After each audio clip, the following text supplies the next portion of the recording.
Hello everyone's, आज आपण पाहणार आहोत lecture number 1 chemical kinetics, unit second, lecture number 1 chemical kinetics. तर याच्या अगोदर आपण केमिकल थर्मोडायनामिक्स हा एक चॅप्टर पाहिलेला आहे.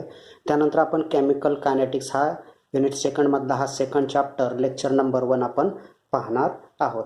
तर chemical kinetics means what is mean by chemical kinetics? Chemical kinetics means the study of rate of chemical reaction is termed as chemical kinetics.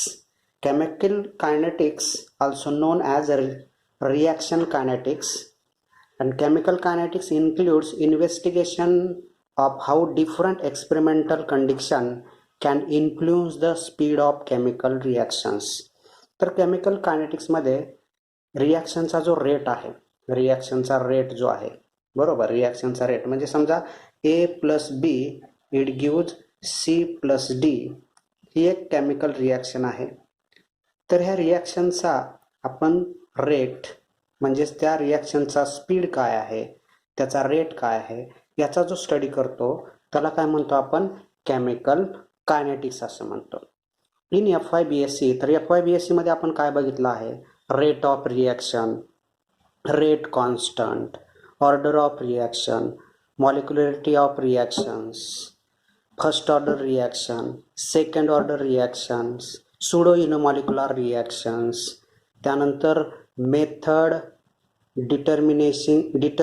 Determining order of reactions, त्याच्यामध्ये इंटिग्रेशनल method, बरोबर, Oswald isolation method, differential methods, हे असं आपण FYBSc मध्ये हा केमिकलचा एकदम basic study केलेला होता.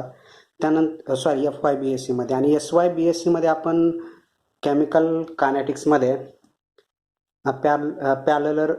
पॅरलल रिॲक्शन्स, साईड रिॲक्शन्स म्हणजे रिॲक्शनच्या ज्या टाईप्स होत्या आणि त्या रिॲक्शन्समधला स्पीड काय होता हे आपण SYBSc मध्ये स्टडी केलेला आहे. त्याचबरोबर मॅक्सवेल डिस्ट्रीब्युशन लॉ, बरोबर, हे आपण SYBSc मध्ये केमिकल कायनेटिक्स पाहिलेलं आहे. तर आता TYBSc मध्ये पण आपल्याला केमिकल कायनेटिक्स हा चॅप्टर्स आहे.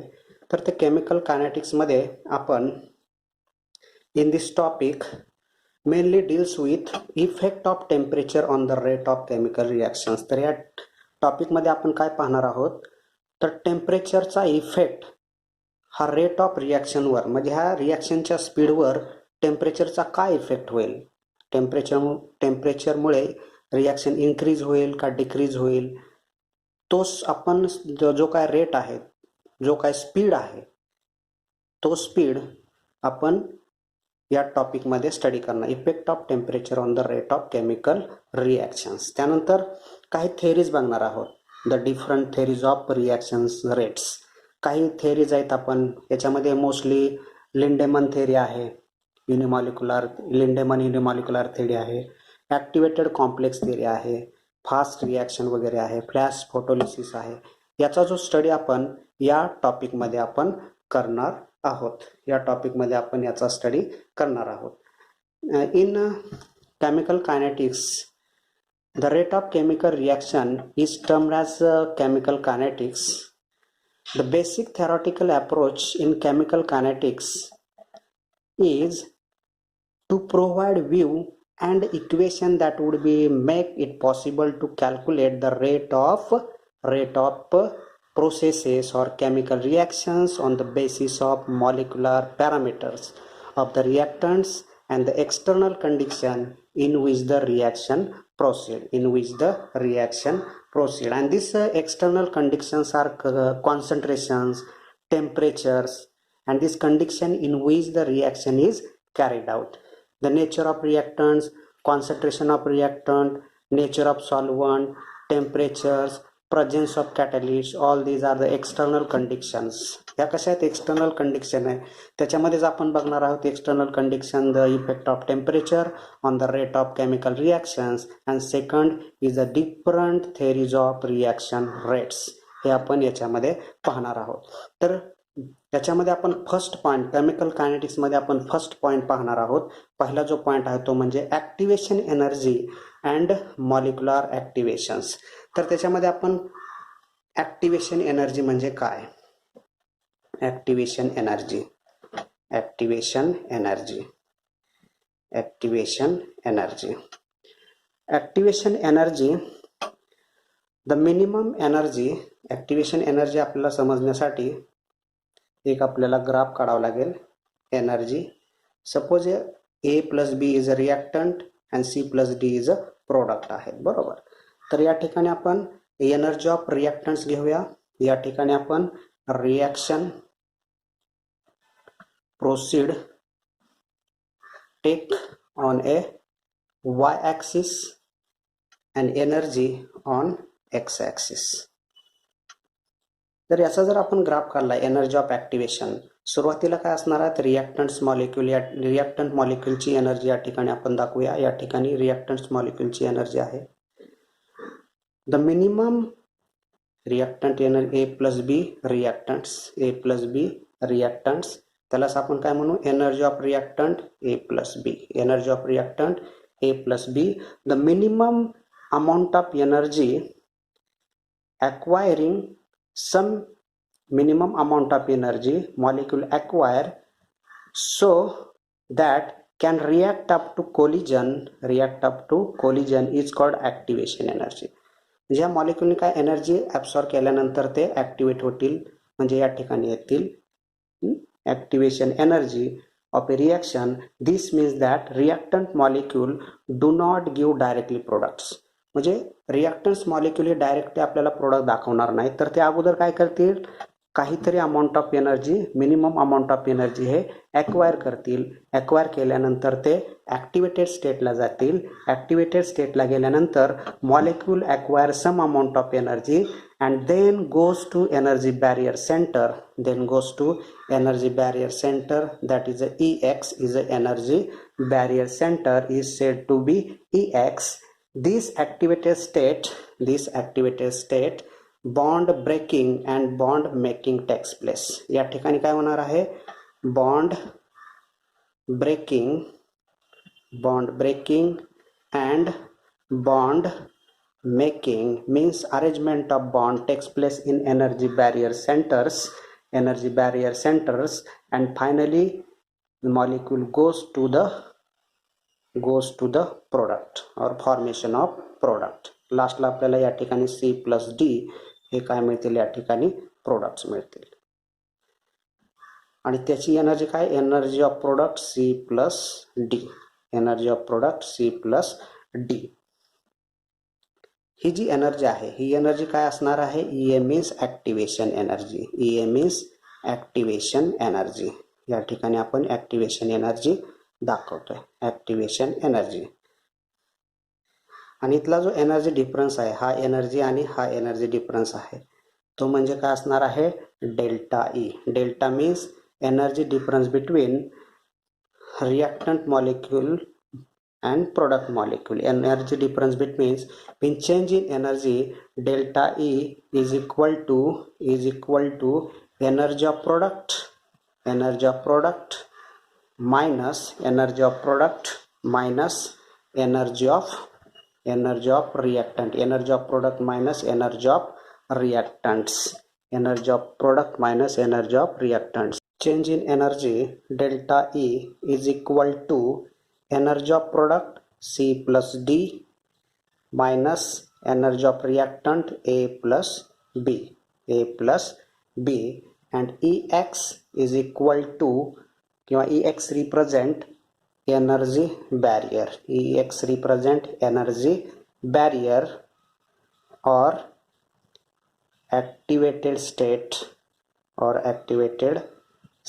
त्यालाच आपण ॲक्टिवेटेड स्टेट असं म्हणतो. फॉर फॉरवर्ड रिॲक्शन्स, जर आपल्याला फॉरवर्ड रिॲक्शन दाखवायचे असेल तर फॉरवर्ड रिॲक्शन काय असणार आहे, A plus B it gives C plus D, A plus B it gives C plus D, means energy barrier is equal to energy barrier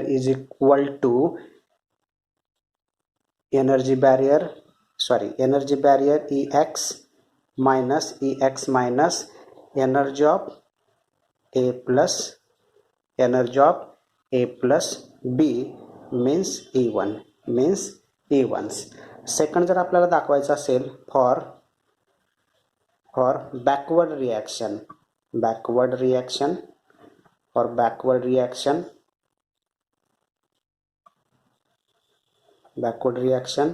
C plus D, it gives A plus B.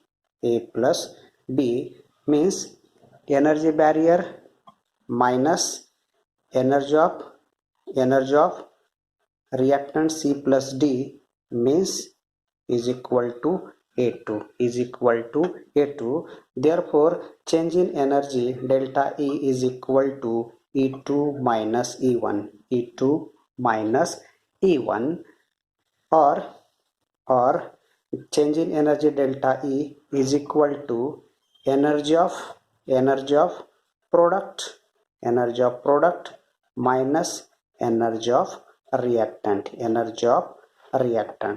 तर तुम्हाला activation energy हा concept हा easily समजला असेल. तर आपण त्यानंतर बघूया molecular activation or effect of temperature on the rate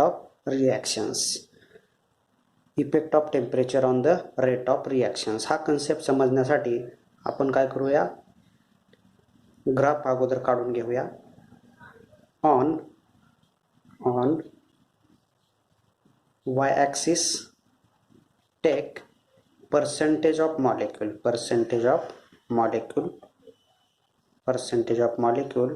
and on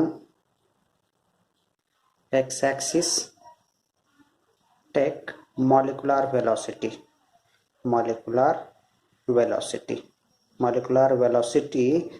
at lower temperature and higher temperature.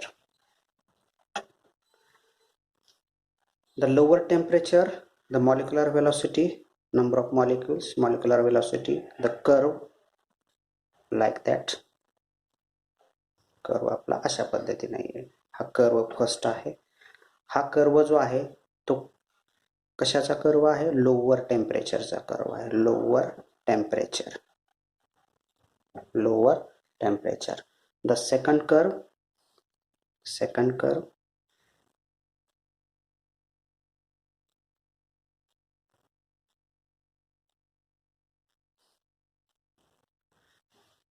like that curve.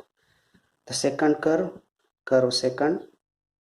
higher temperature. हा जो कर्व आहे तो हायर टेम्परेचरचा कर्व आहे. number of molecule on y axis, percentage of molecules or number of molecules, and x axis take molecular velocity at a lower and higher temperatures. Select this region. आपण हा region काय करूया, select केलेला आहे. हा region आपण या ठिकाणी आता सिलेक्ट केलेला आहे. तर ह्या रिजन मध्ये जर पाहिलं, हा जो रिजन आहे ह्या रिजन मध्ये काय दिसते बघा. हा जो रिजन आहे या रिजन मध्ये सिलेक्टेड एनर्जी, आपण energy selected area, selected energy E, lower temperature T1, higher temperature T2. The effect of temperature on the rate of reaction has been according to by the fact the Boltzmann factor increases rapidly with increase in temperature. Means molecule acquire energy. Suppose a molecules, या ठिकाणी molecules आहेत, या ठिकाणी हे molecules आहेत, हे पूर्ण या ठिकाणी मॉलिक्युल्स आहेत. Molecule acquire energy. The energy activation due to energy exchange occurring in collision. As a result, collision between the molecule of gas, there will be continuous exchange of energy between them. मॉलिक्युल्सनी energy excite केली. समजा molecule हा एक molecule आपण consider केलेला आहे आणि या ठिकाणी हा दुसरा मॉलिक्यूल कन्सिडर केलेला आहे. हे या ठिकाणी काय, number of percentage of molecule, number of molecules आहेत. एनर्जी ॲक्वायर केल्यानंतर काय होते, हे मॉलिक्यूल कोलाइड्स होत. हा मॉलिक्यूल याच्यावर कोलाइड होईल किंवा हा मॉलिक्यूल याच्यावर कोलाइड्स होईल. कोलाइड्स झाल्यामुळं काय होणार, त्याच्यामध्ये कंटिन्युअस एक्सचेंज एनर्जी होईल. हा मॉलिक्यूल या मॉलिक्यूलला एनर्जी देईल, हा दुसरा मॉलिक्यूल पहिल्या मॉलिक्यूलला एनर्जी देईल. म्हणजे त्यांच्यामध्ये continuous exchange of energy between them. The series of collision in the right direction gives abnormally high velocity of molecule. This distribution of by applying Maxwell-Boltzmann law means effective collision. Effective collisions,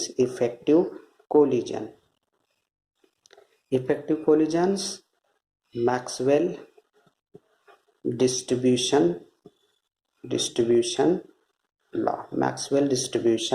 law. In this law, small fraction of total number of molecule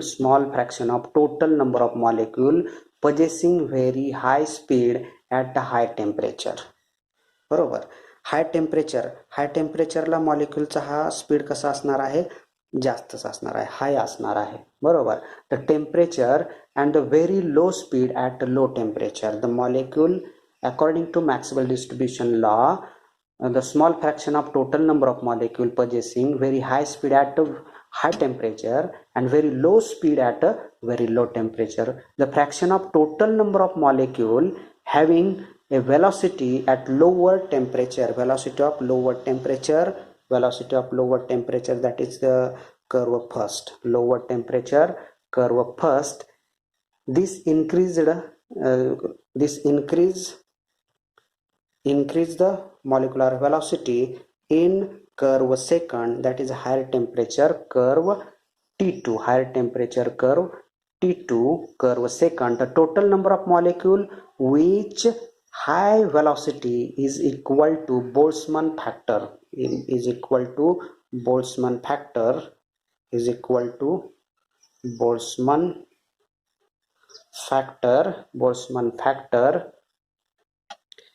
Boltzmann factor e raised to minus EA upon RT. E raised to minus EA upon R2. E means exponential form raised to minus EA upon RT. Then the effective collision is given by Z into E raised to minus EA upon RT. minus EA upon RT, and the effective collision is denoted by K is equal to Z into minus EA upon RT. K is equal to effective collision of molecule,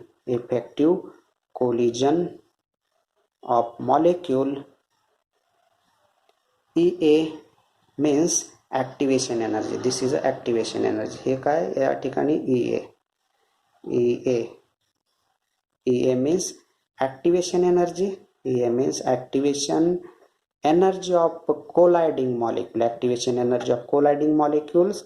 R means gas constant, and this gas constant is equal to 8.314 joule per Kelvin per mole, and T means temperature. And temperature, there are two temperature in this diagram. One is a lower temperature and another is a higher temperature. The lower temperature is a T1 and higher temperature is a T2. या ठिकाणी आपण घेतलेला आहे. तर higher टेम्परेचरला मॉलिक्यूलची velocity ही कशी असेल, हाय असेल, आणि लोअर टेम्परेचरला मॉलिक्यूलची व्हेलॉसिटी ही लो असेल. म्हणजेच हायर टेम्परेचर कर्व मध्ये आपल्याला दिसतंय, this is a most probable state. And this most probable states contain large number of molecules, in curve second, and lower number of molecule contain small number of molecule, few number of molecule present in curve second. Curve second मध्ये बघा कमी molecules आहेत lower टेम्परेचरला most probable स्टेटमध्ये, आणि higher टेम्परेचरला जास्त molecule आहेत as compared to lower temperature. या ठिकाणी जास्त मॉलिक्यूल प्रेझेंट आहेत at higher temperature curve seconds. तर molecular activations and effect of temperature on the rate of reactions, molecular velocity at lower temperature and higher temperature, हा concept तुम्हाला easily समजला असेल. Next point बघूया आपण, postulates of collision theory. Postulates of collision theory. Number 1 postulates: molecules are treated as rigid sphere, describe only translational motions. तर molecule कसा आहे, हा रिजिड स्पियर आहे, बरोबर. रिजिड स्पियर आहे आणि त्याच्यामध्ये फक्त ट्रान्सलेशनल मोशन आहे. मॉलिक्यूल्समध्ये रोटेशनल, व्हायब्रेशनल आणि ट्रान्सलेशनल मोशन असतात. नॉर्मली आय रेडिएशन्स किंवा मायक्रोवेव्ह रेडिएशन्स ॲब्सॉर्ब केल्यानंतर मॉलिक्युलर स्पेक्ट्रोस्कोपीमध्ये आपण पाहिले, परंतु याच्यामध्ये मॉलिक्यूलमध्ये फक्त ट्रान्सलेशनल मोशन आहे. Molecule are treated as rigid sphere आणि तो कसा आहे, भरीव मॉलिक्यूल आहे. Rigid sphere describe only translational motions. Number 2 postulates: reactant molecule must be collides, reaction takes place. ज्यावेळेस मॉलिक्यूल्स हे कोलाइड्स होतील त्यावेळेसच रिॲक्शन, केमिकल रिॲक्शन होणार आहे. म्हणजे one molecule collides with another molecules means reaction takes place. Number 3 postulates: during collision there is no gain or loss energy, there is only exchange of energy, means elastic collisions. Collision होत असतं त्यावेळेस energy घेतली जात नाही, energy दिली जात नाही, फक्त त्यांच्यामध्ये एनर्जीचं एक्सचेंज होईल. त्यालाच काय म्हणतो आपण, इलास्टिक कोलिजन असं म्हणतो. Number 4 number of collision between molecule हे रिजिड स्पियर आपण कोलिजन पॉस्युलेट नंबर 1 मध्ये बघितले, मॉलिक्यूल रिजिड स्पियर आहे. Number of collision between molecule as rigid sphere can be describes only by kinetic energy of gases. Number 5 postulates आहे, during collision some molecule may gain energy or other molecule may lose energy, the total energy remain constants. शक्यतो मॉलिक्युल्समध्ये energy gain किंवा loss होत नाही, त्यांच्यामध्ये फक्त energy काय होते, exchange होते इलास्टिक कोलिजनमध्ये. परंतु काही मॉलिक्युल्स असतात त्यांच्यामध्ये एनर्जी घेतली जाते किंवा दिली जाते. इलास्टिक कोलिजनमध्ये मात्र एनर्जी नो गेन और नो लॉस होत असतं, फक्त याच्यामध्ये एक्सचेंज एनर्जी होते. पण काही मॉलिक्युल्स हे एनर्जी गेन करतात, काही मॉलिक्युल एनर्जी लॉस करतात, त्यालाच काय म्हणतो आपण, म्हणजेच टोटल एनर्जी कशी आहे, रिमेन कॉन्स्टंट आहे. According to first law of thermodynamics, energy can not be created nor be destroyed, one form of energy is transferred to another form, the total energy remain constant. It's obey first law of thermodynamics, means during collision some molecule may gain energy or loss energy, total energy remain constant. Postulate number 6: only those molecules which possess minimum energy react upon collision is called effective collision. Collision होण्यासाठी जी minimum amount of energy लागते, minimum amount of energy, त्या एनर्जीला काय म्हणतो आपण, त्यावेळेस काय होतं, collision होतं, त्याला काय म्हणतो आपण, इफेक्टिव्ह कोलिजन असं म्हणतो. Number 7 postulates: for effective collisions molecule must be suitably oriented. Collision होतं त्यावेळेस मॉलिक्यूलमध्ये काय होणार आहे, ओरिएंटेशन हे होणार आहे. त्याच्यामध्ये ओरिएंटेशन हे होणार आहे. त्यानंतर पॉस्युलेट नंबर 8 बघूया. When molecule take part in effective collision, ज्यावेळेस मॉलिक्यूलने इफेक्टिव्ह कोलिजनमध्ये सहभाग घेतला त्यावेळेस काय होणार आहे, the rearrangement of bond takes place and rearrangement of bond takes place means rearrangement of bond breaking and bond making takes place in the molecule resulting in the formation of products. हे आपण energy of activation किंवा molecular activation याच्यामध्ये आपण पाहिलेलं आहे. Postulate number 9: the rate of collision is directly proportional to number of collision per unit volume per unit times. तर त्या वॉल्यूममध्ये molecule किती आहे त्या एरियामध्ये आणि त्यांचा कोलिजन होण्याचा टायमिंग काय आहे, त्या एरियामध्ये त्यांचा कोलिजनचा टायमिंग काय आहे. The number of collision per second per cubic centimetre in any gases give kinetic theory of gases, means molecule collides only once times, there the effective collision z is equal to 2n square sigma square root pi rt upon m. N means what? N means number of number of molecule per unit cubic centimeter. Sigma means collision diameter. Then pi means पायची value काय असते, pi is equal to 3.14 ही value असते, 3.14 value आहे. R means gas constant, T means absolute temperature, M means molecular weight of colliding molecules.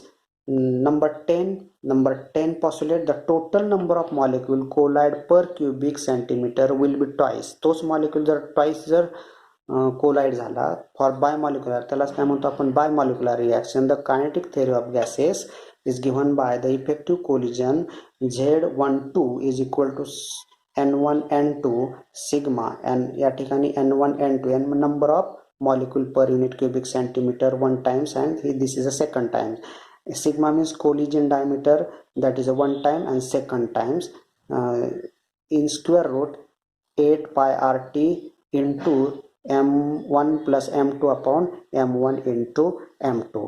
तर आपण हे collision पॉस्युलेट्स of collision theory हे पाहिलेले आहेत. हे फार महत्त्वाचे आहेत. एक्झामसाठी तुम्हाला हे 5 मार्कासाठी विचारलं जाऊ शकतं. तर हे इम्पॉर्टंट पॉईंट्स आहेत पॉस्युलेट्स ऑफ कोलिजन थेअरी. तर हे तुम्हाला समजले असतील. तर केमिकल कायनेटिक्स लेक्चर नंबर 1 या ठिकाणी आपण स्टॉप करीत आहोत. थँक्यू.